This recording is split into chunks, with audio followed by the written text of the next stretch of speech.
Assalamualaikum warahmatullahi wabarakatuh. Nama saya Hartini Yulia Fitri dari kelas F.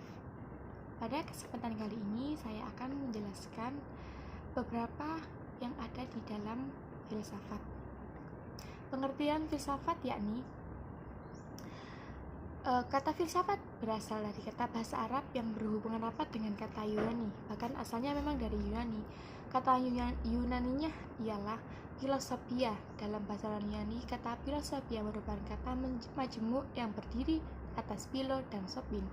Philo artinya cinta dalam arti yang luas, yang ingin, dan karena itu lalu berusaha mencapai yang diinginkan. Sophin artinya kebijakan, yang artinya pandai. Pengertian yang mendalam, jadi menurut namanya saja filsafat boleh diartikan ingin mencapai pandai cinta pada kebijakan. Selain itu, filsafat juga mempunyai aliran-aliran. Dan salah satu aliran filsafat yakni aliran empirisme.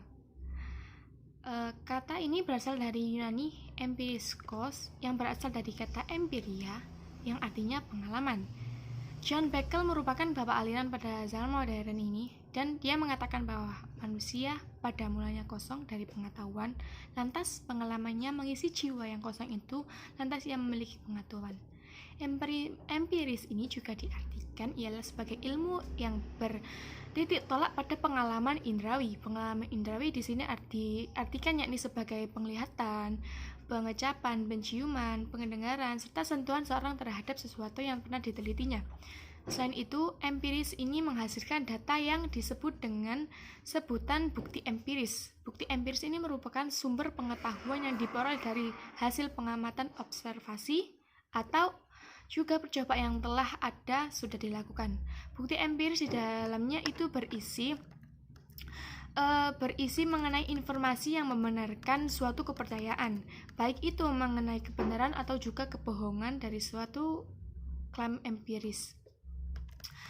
Contoh empirisme dalam keseharian. Contoh kecilnya yakni di suatu sekolah, katanya ada salah satu seorang murid yang sangat pintar, dan dia dikatakan murid paling pintar di satu sekolah.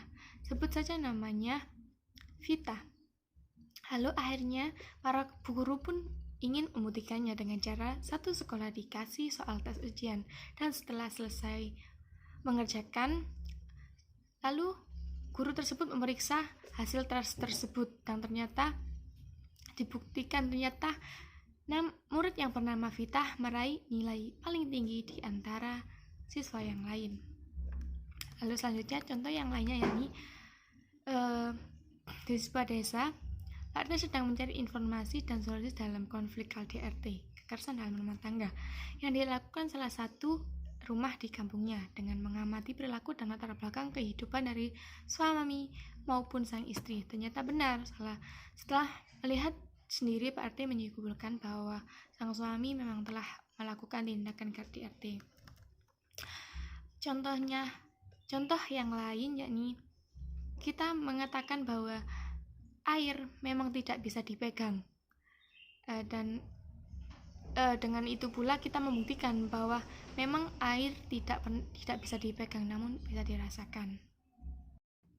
Dan empirisme menurut Aristoteles mempunyai argumen yakni bahwa setiap tindakan selalu mengarah pada tujuan tertentu. Misalnya kita mempunyai tujuan memasak. Ya, memasak punya tujuan yang utama, memasak dengan baik sehingga menghasilkan makanan yang baik. Contoh yang kedua, kita menyanyi juga bertujuan untuk menyanyi yang indah sehingga bisa menghibur orang lain, dan itu berlaku untuk semua tindakan manusia. Aristoteles juga membedakan dua macam tujuan.